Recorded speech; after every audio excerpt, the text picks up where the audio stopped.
Apenas hubo salido Tski, así se llamaba el polaco que había hablado conmigo, entró en la cocina Gacín completamente borracho. Ver a un presidiario ebrio en pleno día, cuando todos debían estar ocupados en los trabajos y a pesar de la severidad conocida del jefe, que de un momento a otro podía caer como un rayo, y a despecho de la vigilancia del sargento de guardia, que no se apartaba 10 pasos del recinto, era para mí un espectáculo tan incomprensible que destruía la idea que yo me había formado del presidio. No sin trabajo y tiempo pude más tarde comprender y explicarme ciertos hechos que a primera vista me parecieron enigmáticos. He dicho ya que todos los presidiarios dedicaban sus horas de descanso o de ocio a alguna ocupación personal y que este trabajo era para ellos una necesidad natural e imperiosa.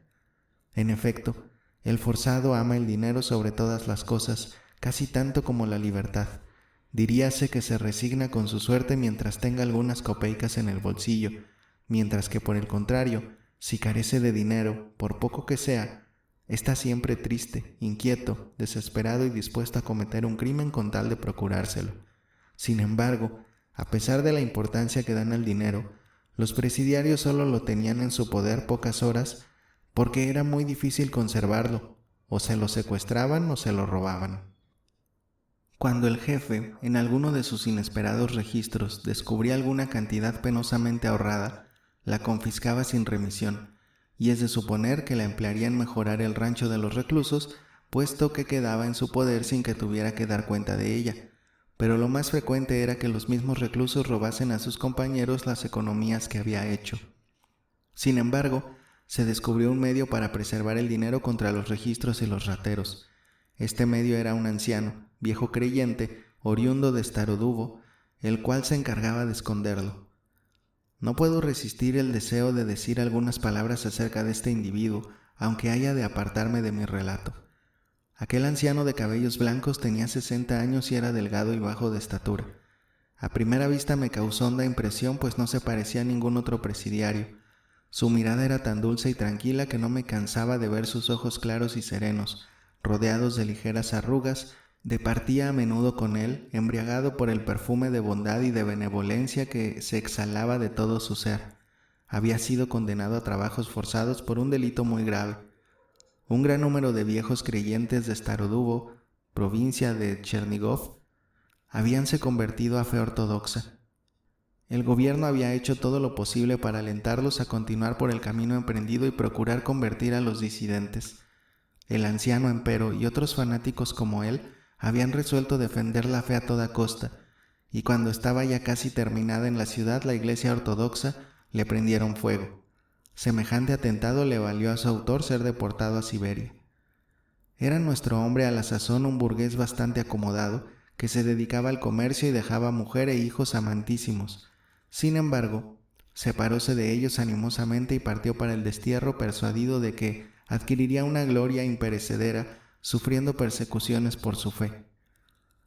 Cuando se pasaba algún tiempo al lado de aquel venerable anciano, era imposible no preguntarse con profunda extrañeza cómo pudo cometer el exceso que le condujo al presidio.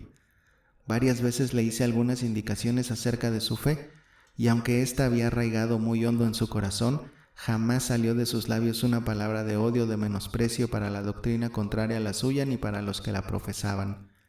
Sin embargo, había incendiado una iglesia y de ello no se arrepentía. Parecía convencido de que su delito y lo que él llamaba su martirio eran acciones gloriosas. Existían en el presidio otros viejos creyentes, siberianos en su mayoría, muchos inteligentes y astutos y dialécticos a su manera, que observaban ciegamente su ley y gustaban de entablar controversias, pero tenían un defecto: eran altivos, orgullosos e intolerantes. El anciano no se parecía a ellos en nada, aunque razonaba con precisión y era un polemista de cuidado, evitaba toda discusión. De carácter alegre y expansivo, reía siempre, pero no con la grosería y cinismo del resto de los presidiarios, sino con una risa dulce y bondadosa que reflejaba ingenuidad infantil y armonizaba perfectamente con su cabeza plateada. Quizá me equivoque, pero tengo por seguro que se puede conocer a un hombre por su modo de reír. Si la risa de un desconocido nos resulta simpática, podemos afirmar que aquel hombre es bueno.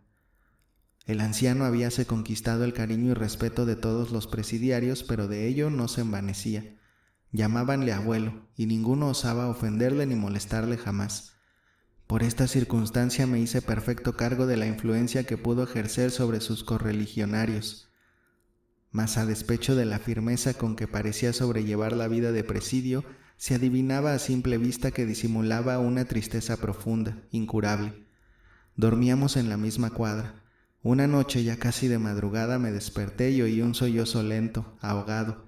El viejo estaba sentado sobre la estufa, en el mismo sitio en que acostumbraba hacerlo el presidiario que quiso matar al jefe del penal, y leía su eucologio manuscrito. Lloraba murmurando: «Señor, no me abandones. Maestro, fortalece mi espíritu. Adiós para siempre, hijos míos queridísimos».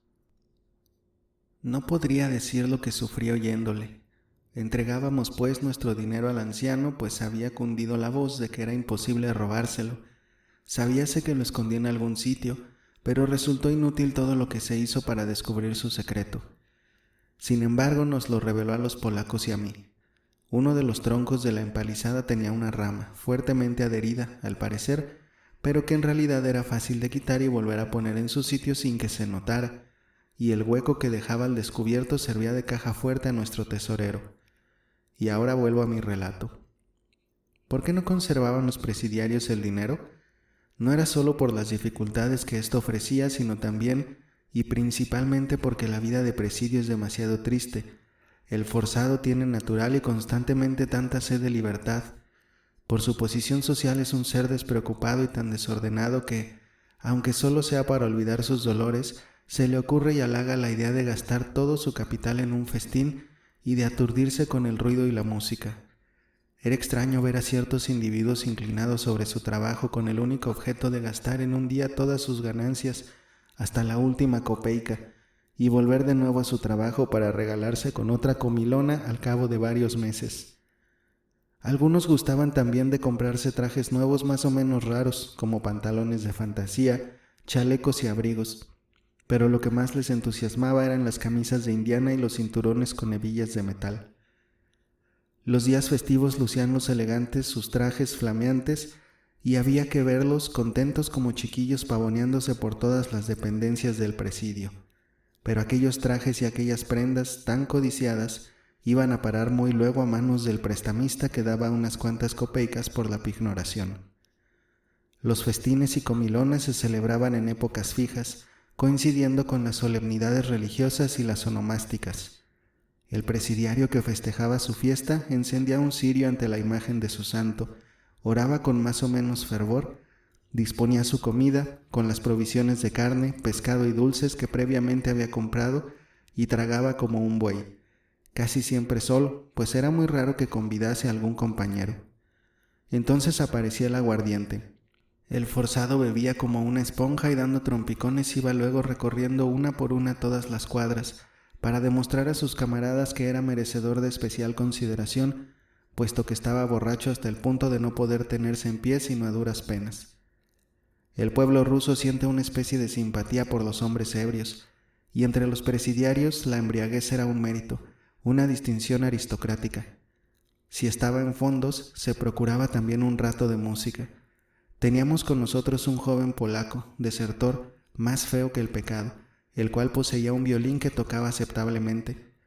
Como no tenía oficio, se le contrataba para que acompañase de cuadra en cuadra a los camaradas que querían bailar y divertirse. A veces reflejaba su rostro el hastío y la repugnancia que le ocasionaba aquella música que era siempre la misma. Pero la voz de algún presidiario que le gritaba: «Toca hasta que revientes, que para eso te pagamos», le devolvía a la realidad y rascaba el violín con nuevas fuerzas. Los borrachos estaban seguros de que alguien vigilaba sobre ellos y que les ocultarían a las miradas del jefe si éste tenía la mala ocurrencia de aparecer de improviso en el penal. Este servicio, por su carácter de mutuo, era desinteresado. Por otra parte, el subteniente y los inválidos encargados de mantener el orden dentro del recinto hacían la vista gorda, pues sabían que si algún borracho se desmandaba, sus camaradas lo pondrían enseguida a buen recaudo, y no ignoraban que si en el penal faltase el aguardiente las cosas irían de mal en peor. ¿Cómo se procuraban el aguardiente?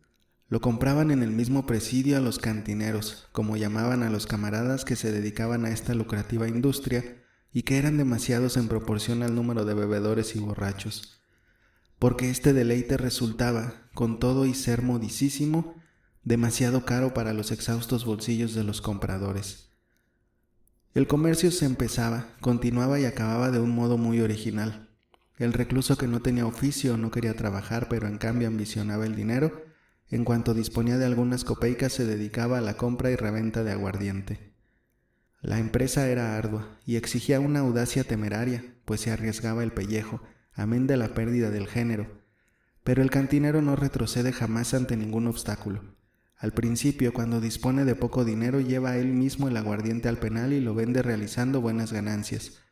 Repite esta operación 2 o 3 veces más, y si logra no ser descubierto, pronto hace una hucha que le permite ampliar el negocio.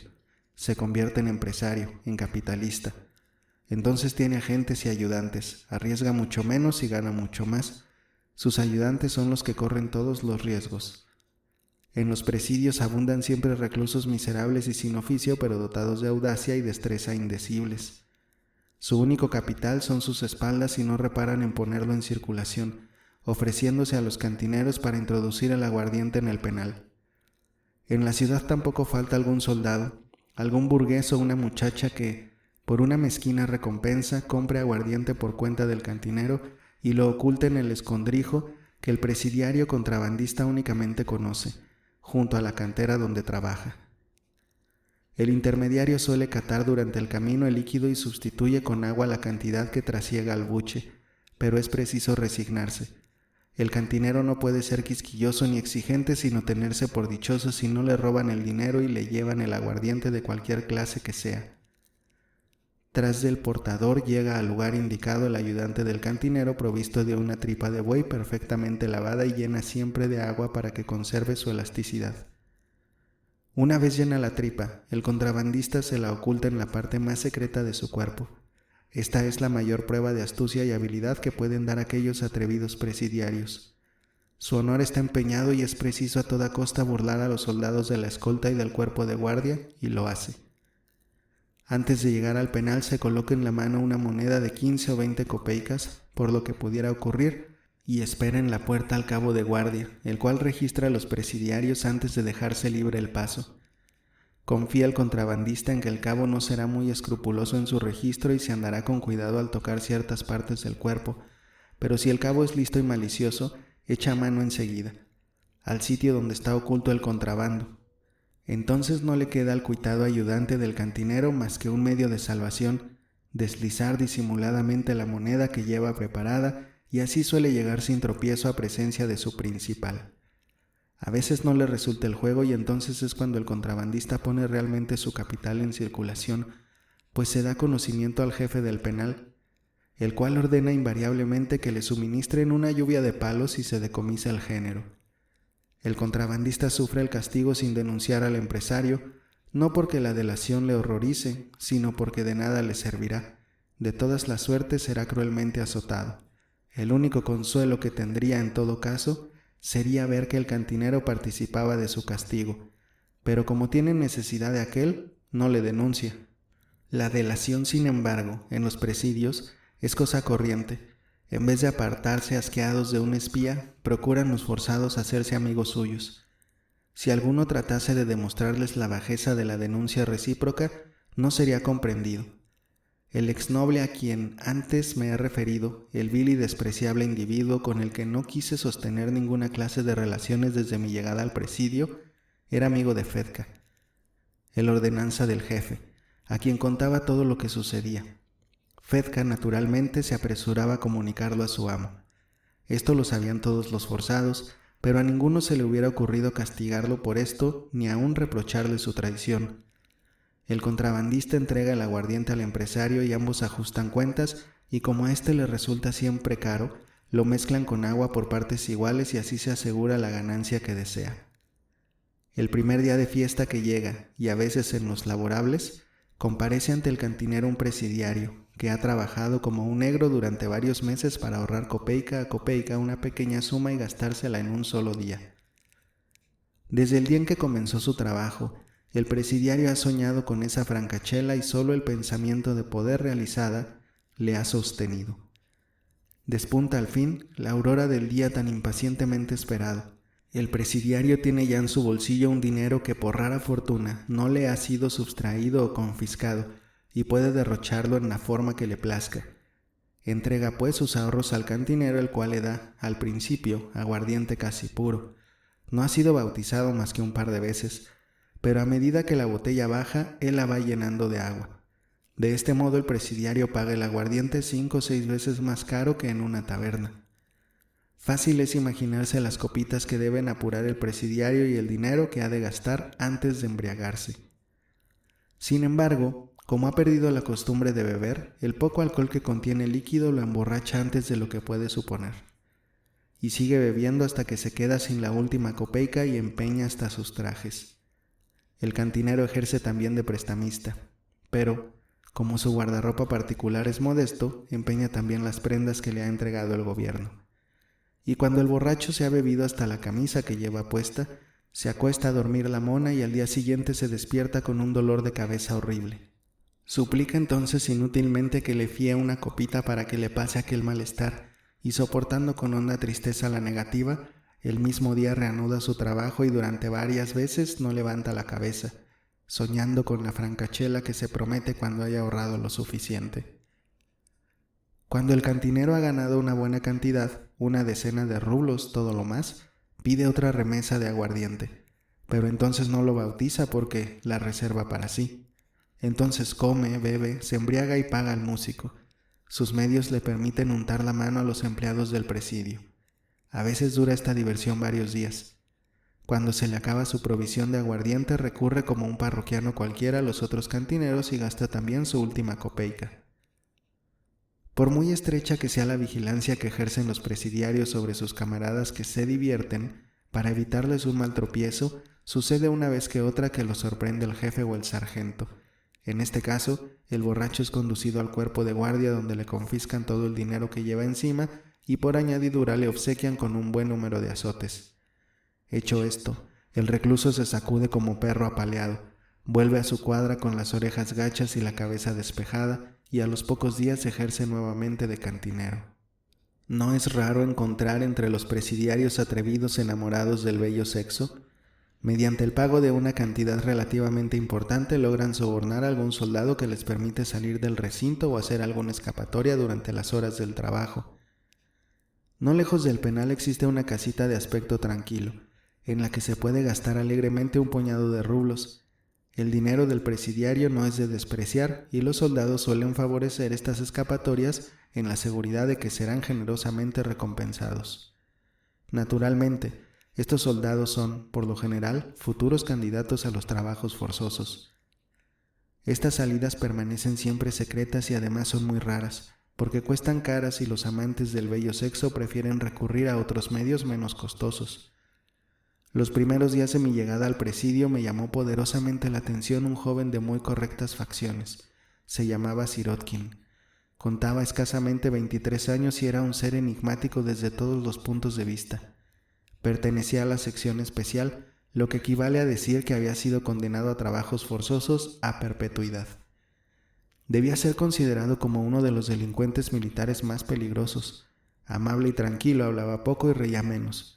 Sus ojos azules, su blanca tez y sus cabellos rubios le daban una expresión dulce que no hacía desmerecer la rapadura de su cabeza. Aunque no tenía ningún oficio, se procuraba de vez en cuando algunas pequeñas cantidades de dinero. Era lo más haragán que pueda imaginarse y vestía con suma negligencia. Si alguno le regalaba una camisa encarnada, no cabía en sí de gozo y se mostraba ufano por todas las dependencias del presidio. Sirotkin no bebía ni jugaba ni reñía jamás con sus camaradas. Paseaba siempre con las manos en los bolsillos, pacíficamente, con aire pensativo. Lo que pensaba es lo que no sé. Cuando se le llamaba para preguntarle alguna cosa, respondía con deferencia y concisión, mirando en los ojos con la ingenuidad de un niño de 10 años. Si tenía dinero, no compraba jamás lo que los otros creían indispensable. Le tenía sin cuidado el traje y el calzado, ni los hacía remendar ni se compraba otros nuevos. Lo único que le gustaba eran los panecillos y los dulces, y los comía con la fruición de un chiquillo. Si no se trabajaba, iba de acá para allá por las cuadras, y si los demás trabajaban, él permanecía tranquilamente con las manos en los bolsillos.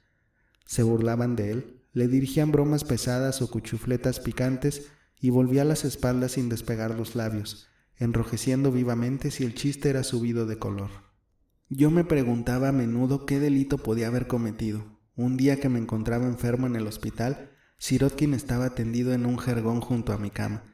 Entablé conversación con él y me contó, sin que yo le preguntara, que había sentado plaza de soldado, que su madre le acompañó llorando y que había sufrido atrozmente en el ejército. Añadió que no había podido acostumbrarse a aquella vida porque la disciplina era demasiado rígida y los superiores, que se enfurecían por cualquier bagatela, estaban siempre disgustados con él. Mas, ¿por qué ha sido enviado aquí precisamente a la sección especial?, le pregunté. Porque al cabo de un año de estar en el regimiento maté a mi capitán Grigori Petrovich. Me lo habían dicho, pero me resistí a creerlo. ¿Por qué cometiste ese crimen, Sirotkin? Aquella vida era demasiado dura, Alexander Petrovich. Sin embargo, los demás quintos la soportaban, repliqué. Ciertamente, al principio es algo dura, pero se acostumbra uno poco a poco y se acaba por ser excelente soldado. Tu madre ha debido echarte a perder con sus mimos. Apostaría que te ha alimentado con bizcochos y natillas hasta que cumpliste los 18 años. Es cierto, mi madre me quería entrañablemente. Cuando me separé de ella se metió en cama y no volvió a levantarse. Cuán penosa se me hizo la vida militar. Se me castigaba innecesariamente sin saber por qué. Yo obedecía a todos, era exacto y nada negligente. No bebía ni pedía jamás dinero prestado, porque el contraer deudas es una cosa muy fea, y sin embargo todos eran conmigo a cual más cruel. Algunas veces me retiraba a un rincón y lloraba amargamente. Un día, o mejor dicho una noche, estaba yo de centinela.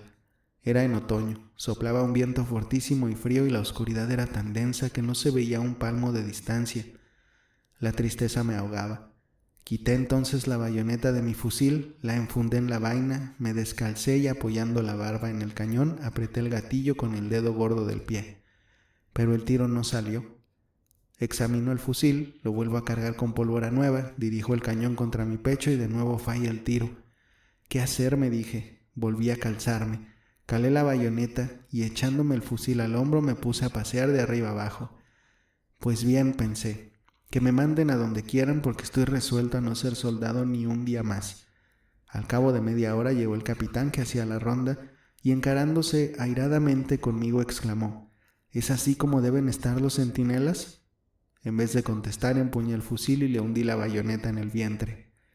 A consecuencia de esa muerte me condenaron a trabajos forzosos por toda mi vida y después de hacerme andar a pie 4000 verstas, me inscribieron aquí en la sección especial. El joven no mentía. Sin embargo, no comprendo por qué fue condenado. Semejantes delitos no debían ser castigados con tanta severidad. Sirotkin era el único presidiario verdaderamente hermoso. Sus 15 camaradas de la sección especial eran horrorosos, de fisionomías odiosas y repugnantes. Las cabezas grises eran numerosas. Más adelante hablaré largamente de esos individuos. Sirotkin estaba en buenas relaciones de amistad con Gazin, el carpintero de quien me he ocupado al principio de este capítulo. Gazin era un hombre terrible. La impresión que producía a todos era espantosa. Parecíame que no podía existir criatura humana más feroz ni más monstruosa que aquel presidiario. Sin embargo, he conocido a Tobolsk Komenev, el bandido que se había hecho famoso por sus crímenes. Más tarde conocí a Sokolov, presidiario evadido, antiguo desertor y feroz asesino, pero ni uno ni el otro me causó tanta repugnancia como Gazin. Este me hacía pensar en una araña enorme, gigantesca, del tamaño de un hombre. Era tártaro y no existía en el presidio quien le aventajase en fuerza muscular, pero no era su elevada estatura y su corpulencia hercúlea lo que especialmente infundía terror, sino su cabeza enorme y deformada. Se referían mil historias acerca de este monstruo. Decían unos que había sido soldado, otros afirmaban que era un evadido de Nerchinsk, y algunos sostenían que había sido deportado a Siberia varias veces, logrando escaparse otras tantas. Finalmente había sido encerrado en nuestro penal e inscrito en la sección especial. Según parece, le gustaba asesinar a los niños que lograba traer con engaños a algún lugar apartado, gozándose en el espanto, en el terror y el llanto desgarrador de aquellas pobres criaturas a las que mataba lenta y bárbaramente con verdadero ensañamiento y fruición. Tal vez eran imaginarios estos horrores y sugeridos por la impresión indeciblemente penosa que la sola vista de aquel monstruo producía, pero eran, sin disputa, verosímiles tratándose de un hombre semejante. Sin embargo, cuando Gacino estaba borracho era muy tratable. Estaba siempre tranquilo, no buscaba nunca camorra, evitaba las discusiones y despreciaba a los que le rodeaban, como si tuviese de sí mismo un concepto muy elevado. Hablaba muy poco. Todos sus movimientos eran mesurados, tranquilos, desenvueltos. Su mirada no carecía de inteligencia, pero su expresión era cruel e irónica como su sonrisa. Era el más rico de todos los presidiarios que se dedicaban a la venta de aguardiente. 2 veces al año se emborrachaba como una cuba y entonces se mostraba tal cual era, en toda su espantosa brutalidad. Se alteraba poco a poco, zahiriendo a sus camaradas con punzantes cuchufletas y acababa en accesos de furia rabiosa, acometiendo, armado de cuchillo, a cuantos se interponían en su camino. Los presidiarios que conocían sus fuerzas hercúleas huían a la desbandada, hasta que al fin se descubrió un medio de reducirlo, propinándole sendos vergajazos en el pecho, en el estómago, en el vientre, hasta que caía al suelo privado de los sentidos. A la mañana siguiente Gacín se levantaba, sin mostrarse resentido de la tremenda paliza que había recibido, e iba al trabajo taciturno y sombrío.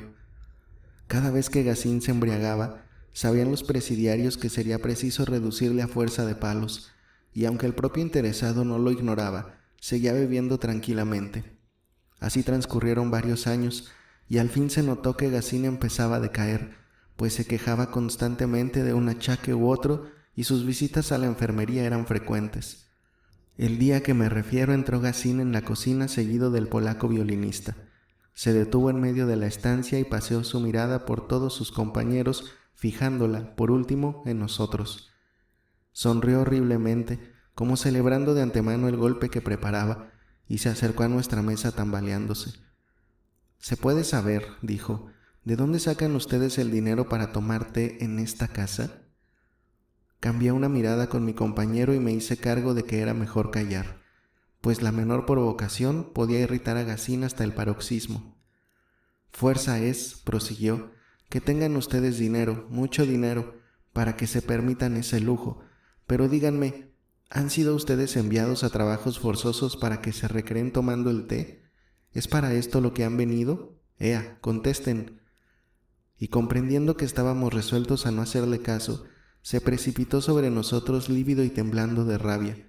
A 2 pasos había una pesada caja de madera que servía para colocar el pan cortado que debía distribuirse en la comida y la cena a los reclusos, y cuyo contenido hubiera bastado para saciar a la mitad del presidio.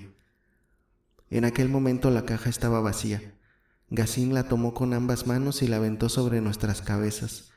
Aunque los homicidios o las tentativas de homicidio eran a la sazón fuente inagotable de tormentos para los reclusos, porque las inspecciones y registros se sucedían sin interrupción, seguidas de tremendos castigos a los transgresores, y aunque todos los reclusos se apresuraban a intervenir para evitar los altercados y riñas que podían tener graves consecuencias, nadie se movió de su sitio. No se oyó ni una palabra en nuestro favor, ni una exclamación para contener a Gacín. Era tal el odio que los presidiarios alimentaban contra los nobles que gozaban viéndonos en peligro de muerte. Afortunadamente, una circunstancia imprevista cambió el sesgo de aquella escena que pudo tener un final trágico. En el momento en que el atleta blandía la pesada caja con el ánimo evidente de aplastarnos el cráneo, entró precipitadamente en la cocina su compañero de cuadra, gritando a voz en cuello: «Gacín, te han robado el aguardiente».